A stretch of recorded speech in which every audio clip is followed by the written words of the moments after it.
मुअज़्ज़ज़ हाज़रीन व सामीन, कुरान में अल्लाह फरमाता है इन्नस्सलाता तन्हा अनिल फ़हशाई वल मुनकर, कि बेशक नमाज बेहयाई और बुरे कामों से रोकती है।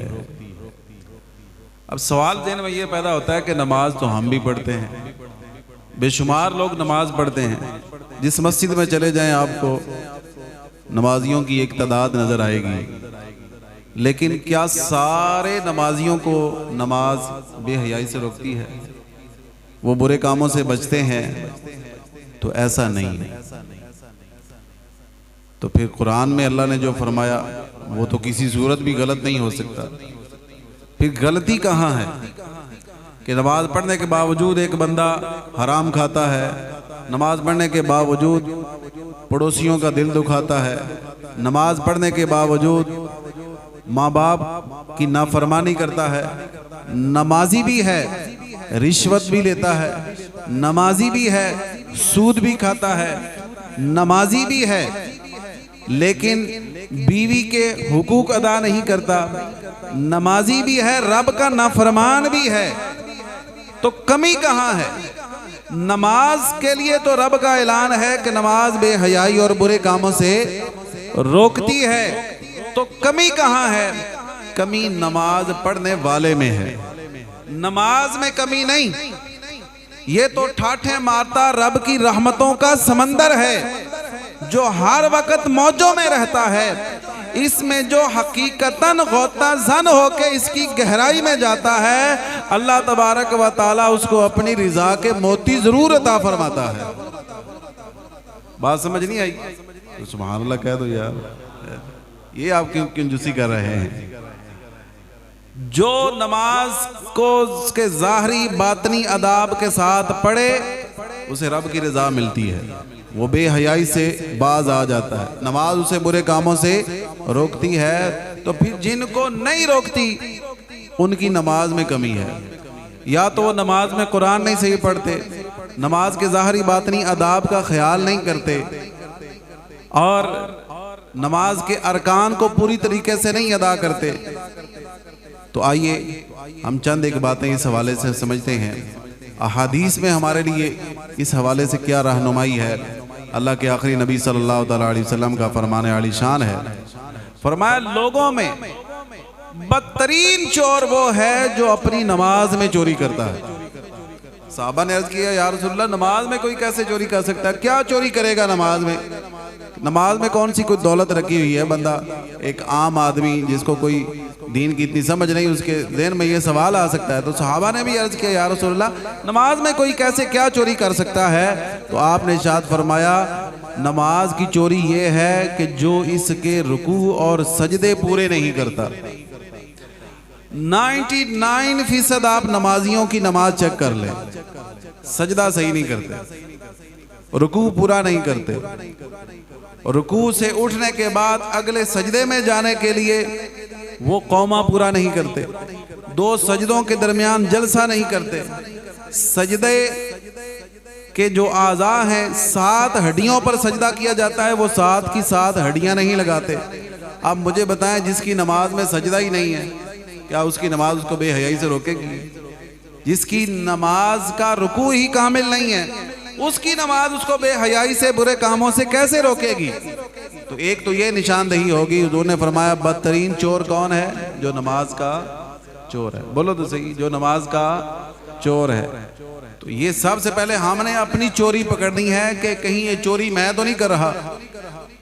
दूसरी हदीस सुनिए, हज़रत अब्दुर्रहमान फरमाते हैं, नबी करीम सल्लल्लाहु अलैहि वसल्लम ने कव्वे की सी ठूंग यानी चोंच मारने और दरिंदे की तरह हाथ बिछाने से मना किया। क्या मतलब है? यानी सजदा करने वाले को ऐसे जल्दी जल्दी सजदा नहीं करना चाहिए कि वो कव्वे की तरह चोंच मारे और उठा ले, चोंच मारे और उठा ले। फरमाया ये अमल ना किया जाए, सजदा इत्मीनान से किया जाए, वो पुरवकार तरीके से किया जाए, और जितने आज़ा पर सजदा करना जरूरी है वो सारे के सारे उस पर लगाए जाएं। हुजूर ने फरमाया उमिरतु अन अस्जुदा अला सबअति आज़मीन, अल्लाह ने मुझे 7 हड्डियों पर सजदा करने का हुक्म दिया है।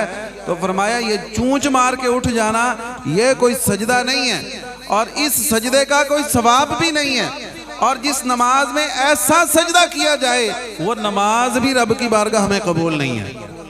अल्लाह की बारगाह में सजदा किया जाए जो रब को पसंद है, और रब को कौन सा सजदा पसंद है? जो मेरे मुस्तफ़ा की सुन्नत के मुताबिक किया जाए। और हुजूर की सुन्नत के मुताबिक सजदा क्या है कि सजदा 7 हड्डियों पर किया जाए। कौन सी? ये एक ही शुमार होती है, पेशानी ये एक ही हड्डी शुमार होती है। बाद लोग सजदे में नोक लगाते हैं, नाक की नोक नहीं, ये हड्डी लगानी है और इसको जमीन की सख्ती महसूस होना वाजिब है। इस पेशानी को जमीन पर जमाना फर्ज है। जो लोग मोटे मोटे कलीनों पर नमाज पढ़ते हैं उन्हें अपनी नमाजों की फिक्र करनी चाहिए, अपने गोडों की फिक्र ना करें, अपनी नमाज की फिक्र करें। हदीस में है जो बंदा नमाज पढ़े और उसके रुकू और सुजूद पूरे ना करे, उसके ज़ाहिरी बातिनी आदाब का ख्याल ना करे, तो वो नमाज उसी नमाजी के मुंह पर मार दी जाती है। तो हमारे कलीन किस काम आएंगे, हमारे मोटे मोटे गद्दे किस काम आएंगे अगर हमारा सजदा ही ना हुआ? तो पहली बात ये है। दूसरी बात हुजूर ने फरमाया दरिंदे की तरह हाथ बिछाना मना है। यानी क्या मतलब है कि सजदे में जाके बंदा मर्द जो है वो कूनियां इस तरह ना जमीन पर लगाए जिस तरह भेड़िया या कुत्ता अपनी कूनियां बिछा लेता है, इस हालत में भी सजदा ना करे। तीसरी हदीस सुनिए, खादिम नबी हज़रत अनस बिन मालिक रदी अल्लाह तआला अन्हु से रिवायत है। अल्लाह के प्यारे नबी सल्लल्लाहु अलैहि वसल्लम का फरमाने वाली शान है जो नमाजें अपने वक्त में अदा करे। ये बात जरा गौर से, जो नमाजें अपने वक्त में अदा करे, नमाज के लिए अच्छी तरह वुजू करे, क़याम, खुशू खुजू और सुजूद पूरे करे, तो उसकी नमाज सफेद और रोशन होकर ये कहती हुई निकलती है कि अल्लाह पाक तेरी हिफाजत फरमाए जिस तरह तूने मेरी हिफाजत की है। नमाज नमाजी को दुआ देती है। और इसके बरक्स जो बंदा रुकू और सुजूद पूरे ना करे, उसका वुजू ही ठीक ना हो, उसको यही ना पता हो नमाज में फर्ज क्या है, वाजिब क्या है, सुन्नत क्या है, उसकी ज़ाहिरी बातिनी आदाब की परवाह ही ना करे, फरमाया वो नमाज तारीकी की तरह अंधेरे में डूबी हुई निकलती है और ये कहती जाती है कि जिस तरह तूने मुझे जाया किया है अल्लाह तुझे जाया कर दे। ये नमाज कहती है। फिर उस नमाज को अल्लाह पाक जहां चाहता है वो नमाज पहुंच जाती है। फिर वो बोसीदा फटे पुराने कपड़े की तरह लपेट कर उस नमाजी के मुंह पर मार दी जाती है। तो पता ये चला कि नमाज बेहयाई से भी रोकती है, बुरे कामों से भी रोकती है, लेकिन उसको रोकती है जो नमाज पढ़ने के साथ साथ नमाज की हिफाजत भी करता है, ज़ाहिरी बातिनी आदाब का ख्याल रखता है। जो बंदा जिसका वुजू ही ठीक ना हो, अक्सरियत को यही नहीं पता वुजू के फ़र्ज कितने हैं, वुजू की सुन्नतें कितनी हैं, किन चीज़ों से वुजू टूट जाता है, किन चीज़ों से वुजू नहीं टूटता, यही नहीं पता लोगों को।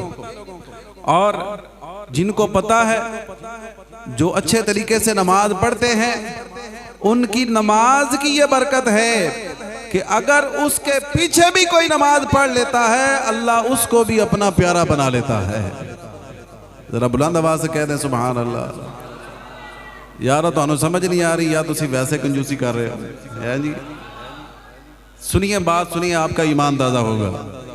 हज़रत अब्दुर रहमान सफूरी रहमतुल्लाह तआला अलैह नुज़हतुल मजालिस में आपने एक बड़ा प्यारा वाक़या लिखा है, जिसका खुलासा ये है कि एक शख्स किसी औरत पर आशिक हो गया और अपने इश्क पर कंट्रोल ना करते हुए उसने उस औरत को ख़त लिख दिया जिसमें उसने अपने जज्बात का इजहार किया। औरत के पास जब ख़त पहुंचा ना तो वो औरत बड़ी पारसा, नेक, मुत्तकी थी और शादीशुदा थी। उसने जब ख़त पढ़ा तो बड़ी परेशान हुई। ज़ाहिर है शादीशुदा औरत के लिए एक बहुत बड़ा चैलेंज था और बड़ी मुश्किल का सामना था। कि अपनी इज्जत को भी बचाना है, अपना दामन भी पाक रखना है, तोहमत से भी बचना है। तो काफी दिन सोचती रही कि क्या किया जाए। एक दिन उसने ना चाहते हुए अपने शौहर को बता दिया। शौहर ने जब वो खत देखा तो वो भी अल्लाह का नेक बंदा था और था भी मस्जिद का इमाम, नेक आदमी था, मस्जिद का इमाम था। तो उसने अपनी बीवी की तरफ से उस खत का जवाब दिया कि पहले तुम फलां मस्जिद में 40 दिन बाजमाअत नमाज अदा करो, फिर बाकी मामलात बाद में देखेंगे। वो खत जब उस इश्क मजाजी में मुब्तला शख्स के पास पहुंचा, उस प्रपोजर के पास पहुंचा, तो उसने बस इस ऐसा इश्क हो तो फिर तो दुनिया 5 वक्त की नमाज क्या, फिर चाहे साई साई रात जाग कर कुरान पढ़ना पड़े, कब्रिस्तान में अकेले रहना पड़े, रहते हैं, भूत सवार होता है ना। तो उसने कहा ये कड़ा मसला है, 40 दिन नमाज ही पढ़नी है ना, 40 दिन नमाज पढ़ के मशूक लब जाए और की चाहिए।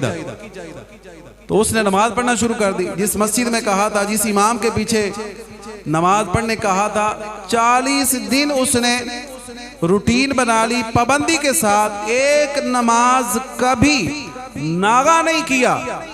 मुकम्मल 40 दिन नमाज पढ़ी। जब 40वां दिन आया तो उसने उस खत का जवाब दिया।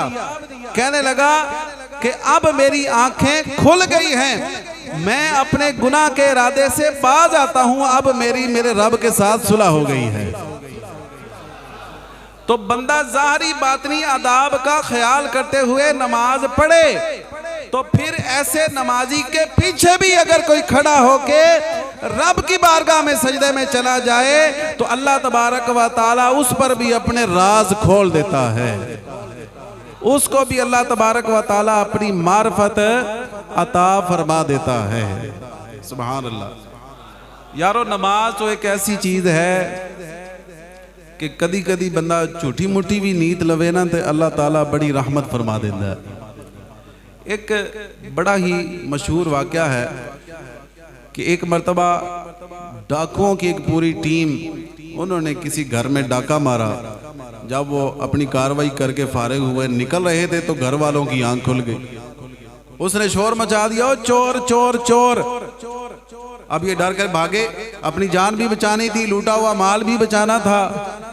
भागे भागे, कहीं इधर जाएं उधर जाएं उधर जाएं, कोई जगह नहीं मिल रही थी। चलते चलते मस्जिद आ गई। मस्जिद की दीवार फलांगी, जितना वो एक गुरोह था डाकुओं का, सब ने ऐसे झूठी मुठी नमाज नीत ली, वुजू भी नहीं किया और पाकी भी हासिल नहीं की, बाकायदा नमाज की नीयत भी नहीं की। ऐसे ही खड़े हो गए जैसे लगे कि नमाज पढ़ रहे हैं। घर वाले ढूंढते ढूंढते जब मस्जिद आए तो देखा कि पूरी एक जमात, पूरी सफ जो है वो नमाजियों की है। ये देखा कि यहाँ पर तो नमाजी, यहाँ पे तो चोर कोई नहीं। वापस चले गए। जब घर वाले वापस चले गए, डाकुओं को यकीन हो गया भाई अब खतरा टल गया है, अब कोई हमें छेड़ने वाला। डाकुओं का सरदार कहने लगा यारो बैठो। कहने लगा यार मैं तो आज सच्ची तौबा करने लगा। और दूसरे ने कहा भाई की होया ही, सारी कीती कतरी दे पानी फेरन लगा, की होया? कहने लगा आज झूठी मूठी नीति है, नमाज पढ़ी नहीं, नमाज वाली सूरत बनाई है। तो जिसकी ये नमाज है उस रब ने हमारा पर्दा रख लिया, हमें जिल्लत से बचा लिया, हमें शर्मिंदगी से बचा लिया। ये झूठी मूठी पढ़ी तो अल्लाह ने इतनी इज्जत रखी है, अगर सच्ची मुच्ची पढ़ने लग जाए तो अल्लाह कितनी इज्जतें अता फरमाएगा।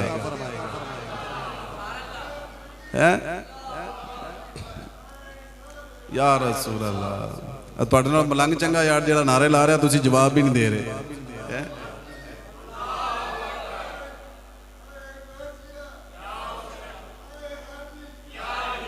तो जब डाकुओं के सरदार ने तौबा की तो बाकियों ने कहा कि भाई जब आपने तौबा कर ली है, हम गुनाह में तुम्हारी पैरवी कर रहे थे, अब नेकी में भी तुम हमारे सरदार हो, हम भी तुम्हारे साथ तौबा करते हैं। सब ने तौबा की और अल्लाह के नेक और परहेजगार बंदे बन गए और मुत्तकी लोगों में उनका शुमार होने लगा।